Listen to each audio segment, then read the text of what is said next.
नमस्कार, मेरा नाम है क्रिश और सबसे पहले आज मैं आपका स्वागत करता हूँ इस चैनल पर जिसका नाम है ट्रू हॉरर स्टोरी टेलर। एक बार फिर से आज मैं आपके लिए लेकर आ गया हूँ एक नई और सच्ची हॉरर स्टोरी। आज मैं आपको जो कहानी सुनाने वाला हूँ, ये कहानी एक ऐसे परिवार की है जिस परिवार ने ऊपरी शक्तियाँ यानी भूत प्रेत जो होते हैं, इन्हें अपने परिवार के सदस्य की तरह 2 साल तक अपने घर में झेला था। यानी कि इनके घर में जो भूत प्रेत होते हैं, वैसी शक्ति, वो चीज़ इनके घर में 2 साल तक ठहरी थी, इनके परिवार का एक सदस्य बनकर। आज की हमारी ये कहानी बहुत ज़्यादा इंटरेस्टिंग और डरावनी है। मुझे पूरी उम्मीद है कहानी आपको ज़रूर पसंद आएगी। तो बिना ज़्यादा बातें करते हुए आज की इस कहानी को हम शुरू करते हैं। कहानी की शुरुआत होती है अजय नाम के एक व्यक्ति के साथ, जो कि एक मज़दूर था और एक गरीब फैमिली से बिलोंग करता था। अजय इसका एक्चुअल नाम नहीं है। तो अजय के परिवार में कुल 6 सदस्य थे। अजय के 2 बच्चे, एक बड़ा लड़का एक छोटा लड़का, और अजय के माता पिता और इसकी वाइफ, ऐसे कुल 6 लोग इसके परिवार में रहते थे। अजय का काम कोई नहीं था, उसे कोई भी काम नहीं आता था, इसलिए वो मजदूरी करता था। जैसे ठेके पे काम करते हैं, ठेकेदार के किसी अंडर में वो काम करता था अजय ने स्टार्टिंग से ही अपने जीवन में परेशानियां देखी थी। लेकिन हाल ही में क्या होने लगता है, अजय के काम में और ज़्यादा समस्या उत्पन्न होने लगती है। यानी इसके काम बनते बनते बिगड़ने लगते हैं। जहाँ ये काम करता है वहाँ से कई बार इसे डांट सुनने मिलती है, इसके काम गलत हो जाते हैं। ऐसी चीज़ें कई बार अजय के साथ हो रही थी। यानी जो ये काम करता था उसमें कई बार गलतियाँ कर रहा था ये। तो ये एक दिन रात के टाइम में घर में आ रहा होता है, तो ये बहुत दुखी होता है। जब ये लौट रहा होता है तो लौटते लौटते इसे एक किनारे में एक पेड़ दिखता है, जिसके आगे बैठने की जगह बनी हुई होती है। तो अजय वहीं जा कर के बैठ जाता है और थोड़ा सोचने लगता है कि यार क्या चल रहा है, समझ में नहीं आ रहा। थोड़ी देर में वहाँ से एक आदमी गुजरता है, वो भी अजय के पास ही जा कर के बैठ जाता है, अजय की तरह ही। वो अजय से बात करने लगता है, अजय भी उससे बात करने लगता है। नॉर्मल बातचीत होने लगती है दोनों की। तभी क्या होता है, अचानक से वो आदमी जो अजय के बराबर बैठा होता है, वो अजय से कहता है कि अरे भाई साहब, आपको एक बात पता है कि आप इस समय जिस पेड़ के नीचे बैठे हो, इस पेड़ को इच्छाएं पूरी करने वाला पेड़ कहा जाता है। तो अजय कहता है मतलब समझा नहीं मैं।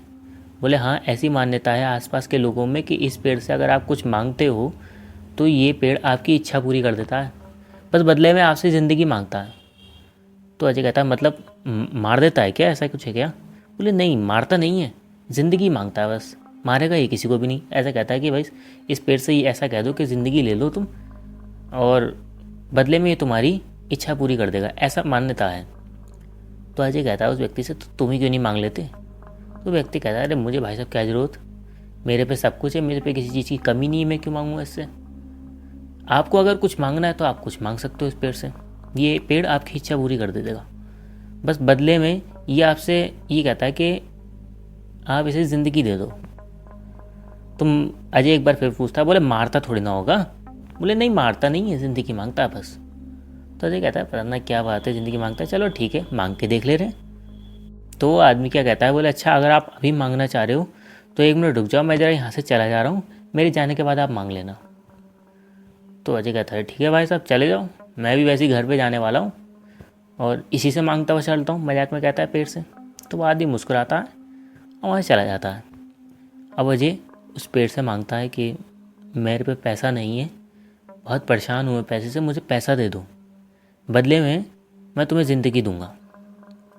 जैसा उस आदमी ने कही थी कि ऐसा कहने पर ये पेड़ इच्छा पूरी कर देता है, अजय वैसा ही कह देता है। ऐसा सब पेड़ के सामने कहने के बाद में अजय अपने घर वापस आ जाता है। घर आने के बाद में अजय यही बात अपनी वाइफ को बताता है। तो वाइफ कहती कि होगी, चलो मान्यता, ऐसा कुछ होता थोड़ी ना, हो सकता है हमसे कल से तुम्हारा काम सही होने लगे, ऐसा कुछ हो। वाइफ जो है वो अजय की बात को ज़्यादा सीरियस नहीं रहती। अगले दिन अजय वापस जैसे नॉर्मल काम पे जाता था, काम पे जाता है। अगले दिन तक अजय इस बात को भूल भी चुका था कि एक रात पहले उसके साथ क्या हुआ, क्योंकि उसके निगाहों में इस जो किस्सा हुआ है इसकी कोई इम्पोर्टेंस ही नहीं थी। उसे बिलीव ही नहीं था कि ऐसा कुछ हो सकता है। उसका दिन भी नॉर्मली बीता था, कोई खास ऐसी चीज़ उसके साथ हुई भी नहीं थी। लेकिन जब वो लौट रहा होता है तो उसकी निगाह उस पेड़ के पास पड़ती है। उस पेड़ के पास एक बहुत बड़ी झोली टाइप से रखी होती है। अजय देखने को जाता है कि उस झोली में क्या है, क्योंकि वहाँ से निकलते वक्त ही उसे कल का किस्सा याद आ जाता है, एक दिन पहले का। जैसे ही अजय उस झोली को खोलता है तो अजय देखता है कि उस झोली के अंदर बहुत सारा पैसा है। यानी उसमें बहुत सारा पैसा है और उसमें सोने के जेवरात भी रखे हुए हैं उसी झोली के अंदर। नोट वोट हैं उसी के समय के, अजय के टाइम के ही, और उसमें सोने के जेवरात हैं। अब उसे अजय एकदम से उस झोली को उठा लेता है और उठा करके उसे लेकर छुप करके अपने घर में ले आता है। अजय सोचता है कि शायद इसी पेड़ ने मुझे दिया है ये सब। अजय उसे ले करके अपने घर में आता है और अपनी वाइफ को दिखाता है। उसकी वाइफ चौंक जाती है कि अरे ये क्या हुआ, इतना सारा पैसा कहाँ से मिल गया तुम्हें। अजय कहता है कि मुझे उसी पेड़ के नीचे से मिला है ये, कल जिस पेड़ की मैं तुम्हें बात बताई थी। मुझे लगता है उस आदमी ने सही कही थी, ये पेड़ इच्छा पूरी करता है। ऐसा कह के अजय वो जितना भी सोना है और सामान, वो जो पैसा वैसा है, वो सबको अपने पास रख लेता है अपनी तिजोरी में। और अगले दिन से ही अजय की ज़िंदगी बदलनी शुरू हो जाती है, जैसे जैसे उस पर पैसा आ गया था। अजय को ये पैसा जब मिला था, इस पैसे मिलने के कुछ ही दिनों के बाद में अजय फिर उसी टाइम, रात शाम के टाइम में उस रोड से निकल रहा होता है। तब उसे दोबारा उसी पेड़ के नीचे एक और ऐसा ही थैला मिलता है। अजय उसे खोल के देखता है, उसके अंदर भी पैसा होता है। ये चीज़ ऐसे अजय के साथ 4-5 बार होती है। अजय को खूब सारा पैसा मिल जाता है उसी पेड़ के नीचे से। अब अजय बहुत खुश हो जाता है, इसकी सारी समस्या ख़त्म हो जाती है और अजय पे पैसे की कोई कमी नहीं रहती। अच्छे खासे बड़े इनने मकान खरीद लिए थे 3-4, बहुत पैसा हो जाता है अजय पे। जैसे एक बड़ा बिजनेसमैन होता है, इस टाइप से अजय की हालत हो जाती है, कोई पैसे की कमी नहीं रहती। लेकिन क्या होता है, इसी सब किस्से के लगभग 8-9 महीने के बाद में एक अमावस्या की रात में अजय के घर का जो दरवाज़ा है वो खटखटाता है। अजय दरवाज़ा खोलता है तो इसके घर के बाहर एक आदमी खड़ा होता है। अजय पूछता है आप कौन? तो वो आदमी कहता है कि मैं वही हूँ जहाँ से तुमने ये सब पैसा प्राप्त किया। यानी जो इतने बड़े बड़े तुम्हारे मकान हैं ना, ये मेरे दिए हुए हैं। मैं उसी पेड़ से आया हूँ जिससे तुम्हें ये पैसा मिला, और अब तुम्हारी बारी है कि तुम्हें इस सौदे को पूरा करना है जो तुमने उस पेड़ से करा था। मुझे ज़िंदगी चाहिए, ज़िंदगी मांगने आया हूँ मैं। अब ये बात जब अजय सुनता है तो वो एकदम से चौंक जाता है कि अरे ये आधी रात में कौन आ गया। लेकिन उसकी बात सुन के, उस व्यक्ति की बात सुन के अजय को विश्वास होता है कि हाँ, ये सब कुछ जानता है मेरे विषय में, तो ये उसी जगह से आया है व्यक्ति। अब अजय उस व्यक्ति से कहता है कि हाँ, मुझे अपना सौदा याद है जो मैंने उस पेड़ से करा था। आपको बदले में ज़िंदगी चाहिए, लेकिन किसकी ज़िंदगी चाहिए और क्या चाहिए ज़िंदगी का आपको? मैंने पूछा था, मैंने मौत ऐसा तो नहीं कहा था आपने कुछ। मैंने इस व्यक्ति से पूछा था कि मौत तो नहीं मांगता ये पेड़, तो उसने मना करा था मुझसे। तो वो आदमी कहता है कि नहीं, मुझे मौत नहीं चाहिए तुम्हारी, मैंने कहा ना मुझे ज़िंदगी चाहिए। और तुम्हारे घर में जो तुम्हारा बड़ा लड़का है उसे मेरे साथ भेज दो। तो वो अजय कहता है कि नहीं नहीं, आप उसे मत लेके जाओ, मेरी बात हुई है, आप मुझे लेके चलो। बोले नहीं, तुम्हें नहीं, तुमने मुझसे ये नहीं कहा था, ना मेरे से तुम्हारी ये बात हुई थी कि मैं तुम्हारी ज़िंदगी लूँगा। तुमने पेड़ से ये सौदा किया था कि तुम उसे ज़िंदगी दोगे अपने यहाँ से। अब ये बात नहीं हुई थी कि तुम अपनी ज़िंदगी दोगे। अब तुम्हारे जो बड़ा लड़का है उसे मेरे साथ भेज दो अपने सौदे को पूरा करने के लिए। तो अजय कहने लगता है कि नहीं, मैं ऐसे नहीं भेजूँगा। बोले चाहो तो तुम दूर खड़े हो सकते हो, अपने बेटे से दूर खड़े हो जाना, देखते रहना मैं कुछ गलत तो नहीं कर रहा। तो अजय को थोड़ा मतलब बिलीव होने लगता है, तो वो कहता है कि चलो ठीक है, लेकिन मैं वहीं रहूँगा अपने बेटे के साथ। 13-14 साल की अजय के लड़के की एज होती है। तो अजय कहता है कि मैं साथ ही रहूँगा। तो अजय अपने लड़के को उसके साथ भेज देता है। अजय दूर दूर चलने लगता है, देख रहा होता है क्या हो रहा है। लेकिन जैसे ही वो पेड़ पास आता है, अचानक से वो आदमी वहाँ से गायब हो जाता है और अजय का बड़ा लड़का जा कर के उस पेड़ के नीचे बैठ जाता है। और वहाँ बैठने के बाद में एक जैसे बुज़ुर्ग होते हैं उसकी तरह वहाँ बैठ जाता है, कमर को टेढ़ा करके। जैसे काफ़ी एज होने के बाद में जब आदमी की कमर झुक जाती है, उस तरीके से अजय का बड़ा लड़का वहाँ जा कर के बैठ जाता है। अजय ये सब देख रहा होता है कि अचानक से वो आदमी कहाँ गायब हो गया और इसका बड़ा लड़का वहाँ जाकर क्यों बैठ गया। अजय अपने बेटे के पास आता है, उससे पूछता है कि अरे बेटा यहाँ क्यों बैठे हुए हो। बेटा उसका कोई जवाब नहीं देता। फिर अजय उसे हिलाता है तो उसका बेटा एकदम से गुस्सा हो जाता है और कहता है अपना हाथ हटा। तो अजय कहता है अरे मुझसे कैसे बात कर रहा है तू। तो कहता है अजय का बेटा ये मैं तेरा बेटा नहीं हूँ, तूने मुझसे सौदा किया था ना ज़िंदगी का। अब मैं तेरे बेटे की ज़िंदगी लूँगा, मैं इसके शरीर में रहूँगा और मैं अब जितनी भी अपनी ज़िंदगी इसकी तुम्हारे लड़के की ज़िंदगी है उतनी ज़िंदगी इसके शरीर में काटूँगा। तूने मुझसे सौदा किया था ना, इस सौदे को तुझे पूरा करना पड़ेगा। जो तूने मुझसे बदले में मांगा था वो मैंने दिया ना, अब तू जो मैंने तुझसे मांगा बदले में, अब तू मेरी जो इच्छा है उसे पूरी करेगा। मैं तेरे बेटे के शरीर में रहूँगा जब तक मेरी इच्छा है। मैं पहले, वो अपने बारे में बताता है। फिर वो जो चीज़ थी वो बताती है कि मैं पहले एक साहूकार था, बहुत पैसे वाला साहूकार था और मैंने हमेशा पैसा ही देखा अपनी ज़िंदगी में। पैसे वाला ही रहूँ और तेरे यहाँ भी मैं पैसे वाला ही रहूँगा, इसलिए मैंने तुझे पैसा दिया इतना सारा। और चिंता क्यों ले रहा है, तेरे पे अभी भी कभी पैसे की कमी नहीं आने दूंगा। वो ऐसा कहता है, तेरे पे पैसा बहुत रहेगा। वो बताता है मैं साहूकार था और मैं माया बन के इस पेड़ के पास बैठा हुआ था कि कब मुझे कोई लेने आए और मैं बदले में ज़िंदगी जीऊँ उसके परिवार में। इसीलिए मैंने अपने एक नौकर को तेरे सामने भेजा ताकि वो तुझे बता सके मेरे बारे में। वो जो व्यक्ति तुझे मिला था वो मेरा ही नौकर था। अब मैं आप लोगों से एक बात कहना चाहूँगा कि माया क्या होती है। अगर आप लोगों में से कोई ऐसे लोग जो गाँव से जुड़े हुए होंगे या कहीं ना कहीं इन बातों बिलीव करते होंगे तो वो शायद हो सकता है जानते हों। बोलती माया के नाम से अक्सर जाना जाता है। जैसे किसी को गड़ा हुआ पैसा मिल जाता है और मटके में मिल जाता है। अक्सर कहा जाता है कि बोलती माया भी होती है और नॉर्मल माया भी होती है। इस पर बहुत लंबी वीडियो डाल सकता हूँ मैं, काफ़ी बड़ा टॉपिक है कि माया क्या होती है। सिंपल भाषा में आपको समझा दे रहा हूँ कि जब किसी को गड़ा हुआ धन मिलता है उसे माया कहते हैं। यदि उस धन के बदले में कुछ देना पड़ जाए, वो धन जब मिलता है तो मांग आने से पहले कुछ मांगता है कि बदले में मुझे कुछ दे दो, तो वो बोलती माया होती है। उसे बोलती माया कहते हैं और वो बुरी होती है। और इसके अलावा नॉर्मल गड़ा हुआ धन भी मिल जाता है जो पुश्तैनी होता है, उसे माया कहते हैं। जो गांव से जुड़े हुए होंगे, इस वीडियो को देख रहे होंगे, वो शायद इस बात को जानते हो कि माया क्या होती है। खैर, ये अलग वीडियो कभी बनाएंगे इस पूरे टॉपिक पर। इसके अलावा हम कहानी की तरफ बढ़ते हैं। तो अब क्या होता है, वो जो आत्मा जो अजय के बड़े लड़के के शरीर में घुस गई थी वो अब अजय के घर में जाने लगती है, अजय के घर की तरफ। तो अजय कहता है कि मैं तूने मुझसे कहा कि बदले में तूने मेरे बेटे की ज़िंदगी ले ली, चाहे तो तू मेरे ले सकता था, लेकिन तूने मेरे बेटे पे वार किया। जो मुझसे तूने मुझे दिया वो मुझसे सब वापस ले ले, लेकिन मुझे मेरा बेटा वापस कर दे, मेरे साथ ऐसा मत कर। तो चीज़ कहती है कि देख, एक जो सौदा हो गया वो हो गया, तूने मुझसे सौदा किया है, ये टूट नहीं सकता। या तो तू अपने बेटे को खुद ही मार दे तो ये सौदा टूट जाएगा, वरना ये सौदा कभी नहीं टूटेगा। तो वो कहने लगता है अजय कि नहीं, ऐसा मत करो, ये सब वापस ले लो मुझसे। मगर वो चीज़ नहीं मानती और वो अजय के घर जाने लगती है। अब अजय गुस्से में हो जाता है। अजय उस रात में जब घर में पहुंचता है तो अजय का बड़ा लड़का एक बुजुर्ग की तरह घर में जाता है। पूरे रास्ते वो एक बुजुर्ग की तरह ही चलता है, कमर पे हाथ रख करके, जैसे कहीं बहुत बुजुर्ग आदमी चलता है।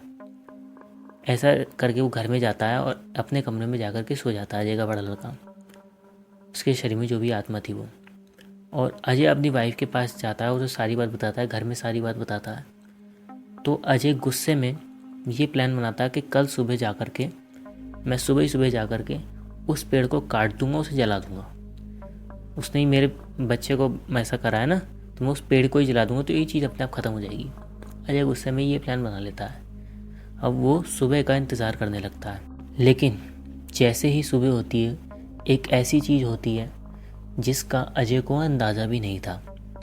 जब सुबह होती है तब अजय के उठने से पहले अजय की वाइफ उठ जाती है और वो रसोई के पास जाती है जहाँ अजय ने पेड़ को जलाने के लिए तेल रख रखा था, मिट्टी का तेल रख रखा था। अजय की वाइफ उसे अपने ऊपर लौट लेती है और ख़ुद को आग लगा लेती है।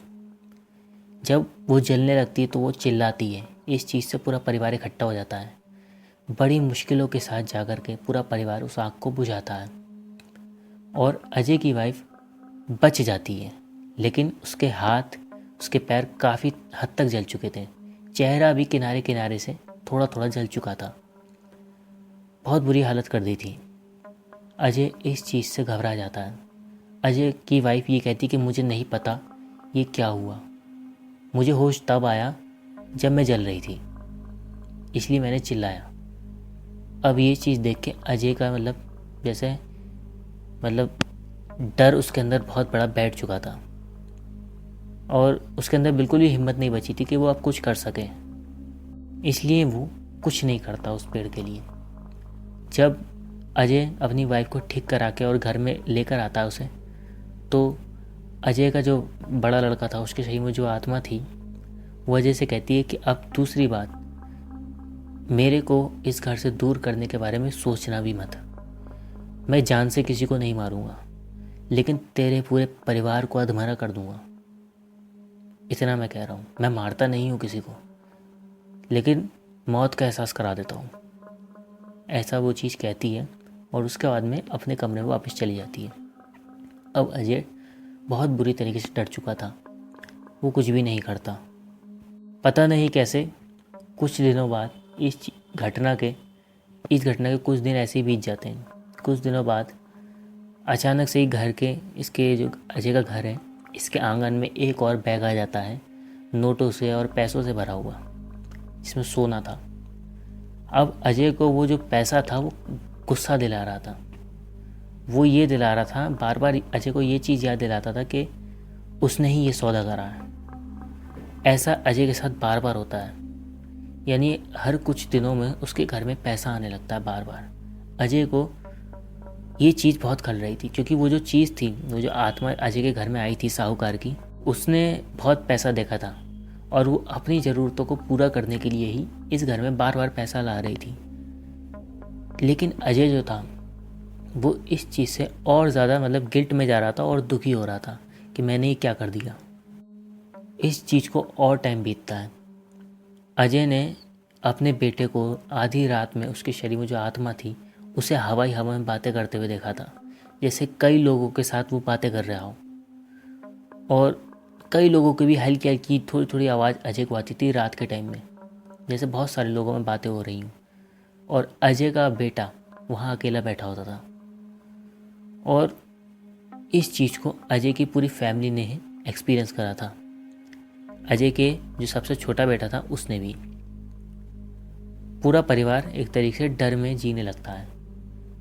धीरे धीरे करके इन्हें इस चीज़ की आदत पड़ जाती है और इस पूरी घटना को 2 साल बीत जाते हैं। 2 साल तक ये पूरा परिवार इस चीज़ को झेलता रहता है लगातार।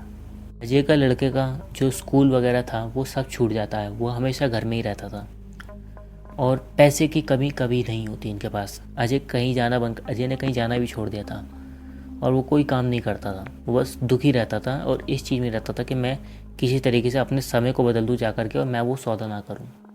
वो इसी दुख में रहने लगता है अजय। लेकिन ऐसा कहते हैं कि जब बहुत अति हो जाती है तो ऊपर वाला किसी को भेज देता है किसी की मदद करने के लिए। ऐसा ही इनके परिवार के साथ होता है। अजय की वाइफ की एक आदत थी, यदि कोई साधु संत इनके घर के आसपास आते थे या इनके दरवाजे पे आते थे तो अजय की वाइफ कभी भी उन्हें खाली हाथ नहीं भेजती थी। हमेशा कुछ ना कुछ उनको ज़रूर देती थी और कोशिश करती थी कि हर बार खाना खिला के भेजे। ये आदत अजय की वाइफ की थी, हमेशा से बनी।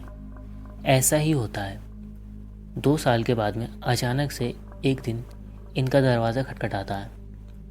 जब ये लोग दरवाज़ा खोलते हैं, अजय की वाइफ दरवाज़ा खोलती है तो वो देखती है एक साधु महाराज इनके गेट के आगे खड़े हैं। वो अजय की वाइफ से खाना मांगते हैं। अजय की वाइफ जैसा करती थी हर बार, वो तुरंत अपने घर में जाती है और घर में रखा हुआ जितना भी खाना था वो सब ला करके उनके सामने परोस देती है। वो जो साधु थे वो उसे वहीं बैठ के खाते हैं। खाने के बाद में वो एक ऐसी बात बोलते हैं अजय की वाइफ से, जिसे देख के अजय की वाइफ भी सुन के उसे और चौंक गई थी उस बात को।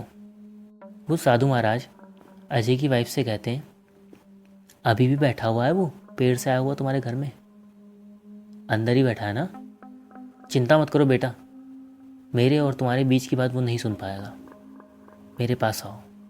ऐसा कह के वो जो साधु महाराज है वो अजय की वाइफ को अपने पास बुलाते हैं।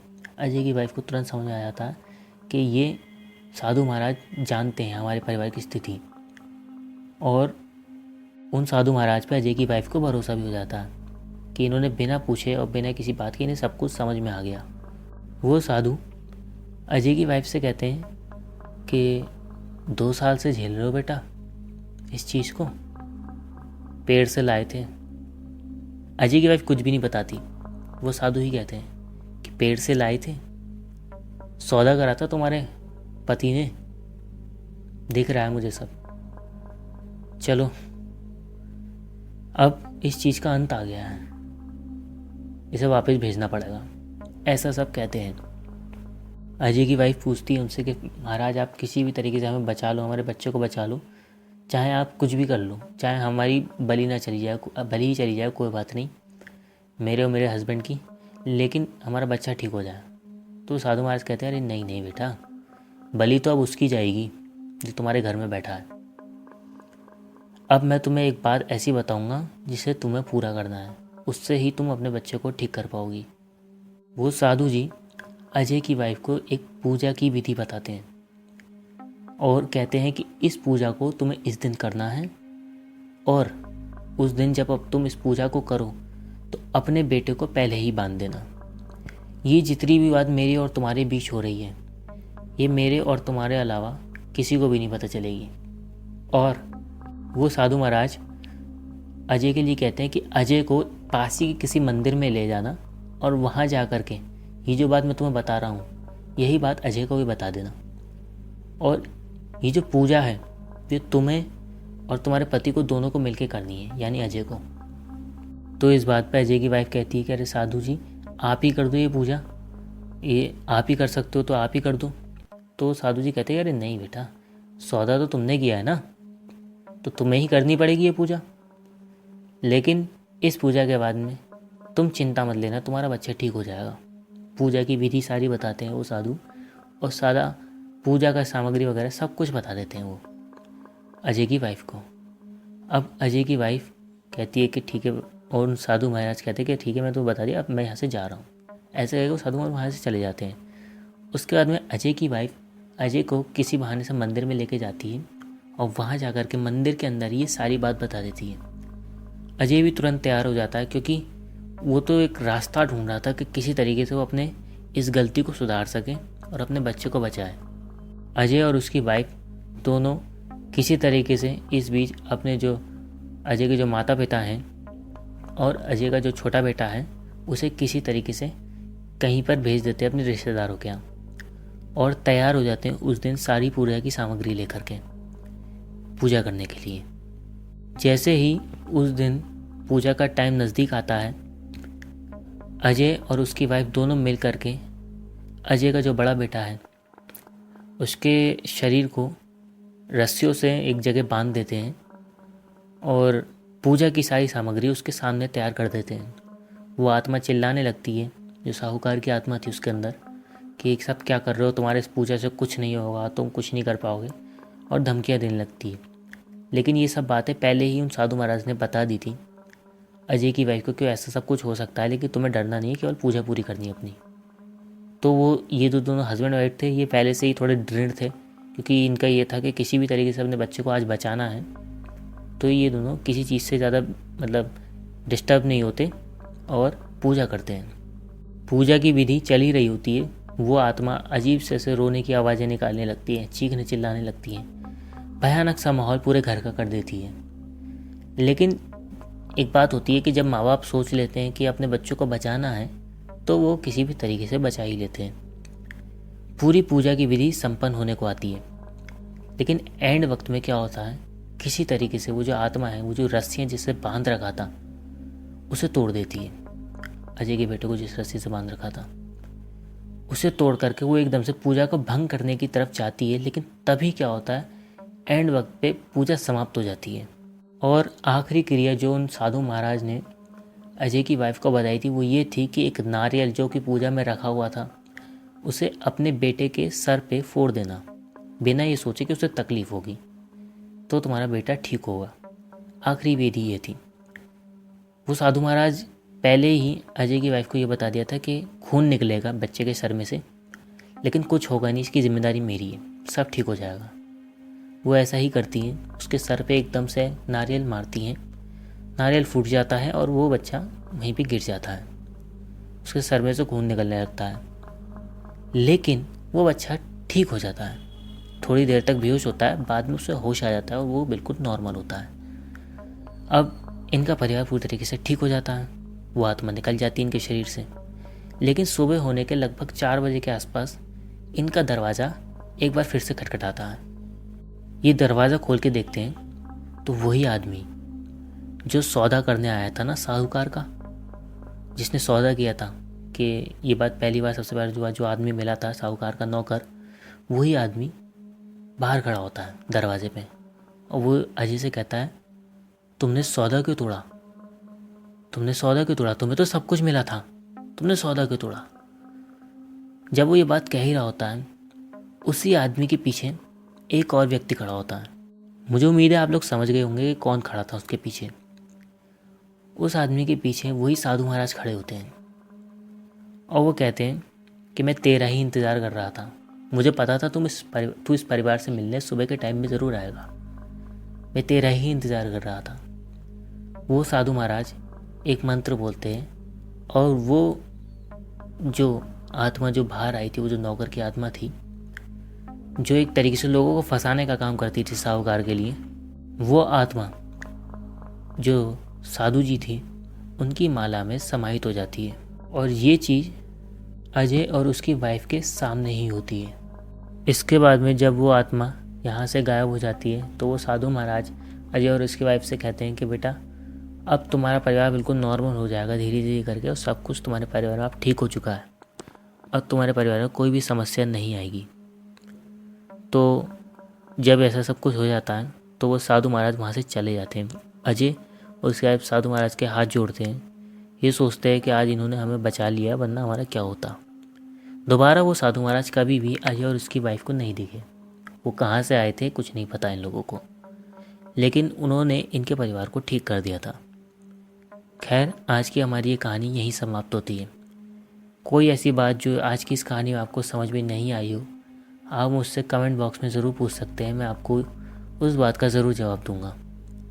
और मैं आपसे कहना चाहूँगा कि एक बात और मैं अपनी जो पिछली कहानियों में बता चुका हूँ कि यदि किसी के शरीर में आत्मा 40 दिन से अधिक ठहर जाती है तो कहते हैं कि 40 दिन के बाद में वो आत्मा उस शरीर को सड़ा देती है और उस व्यक्ति की मृत्यु हो जाती है। आज की इस कहानी में ये इसलिए नहीं हुआ क्योंकि वो जो आत्मा थी, जो साहूकार की आत्मा थी, वो एक सौदे के अनुसार, यानी कि एक तरीके से एक नियमित रूप से खुद ही अजय के बेटे के शरीर में आई थी, और इसी कारणों से वो शरीर सड़ा नहीं, क्योंकि एक तरीके से खुद ही अनुमति दे दी थी इन लोगों ने शरीर को यूज करने के लिए। उस आत्मा को नियमों का उल्लंघन नहीं हुआ, खुद ही शरीर सौंपा था इन्होंने अपना एक तरीके से, इसलिए वो शरीर सड़ा नहीं और ये आत्मा पूरी ज़िंदगी एक तरीके से यूज़ कर लेती अजय के बड़े बेटे का, उसकी पूरी ज़िंदगी यूज़ कर लेती। अब मैं आपसे एक बात कहना चाहूँगा कि यदि आपको ये कहानी अच्छी लगी हो तो लाइक शेयर कमेंट ज़रूर करना। और इसके अलावा मैं आपसे कहना चाहूँगा कि यदि आप ऐसी कहानियाँ, इससे भी बेहतर कहानियाँ सुनना चाहते हो तो चैनल को सब्सक्राइब ज़रूर कर लेना। ऑलरेडी बहुत बढ़िया कहानियाँ मैंने चैनल पे डाल रखी हैं, काफ़ी तो ऐसी कहानियाँ हैं जो डरा सकती हैं आपको, तो आप उन्हें भी जा करके ज़रूर देखें, वो भी आपको ज़रूर पसंद आएंगी। सब्सक्राइब ज़रूर कर लीजिएगा ऐसी और भी कहानियाँ सुनने के लिए। और इसके अलावा मैं आपसे कहना चाहूँगा कि अपना समय हमें देने के लिए आपका बहुत धन्यवाद।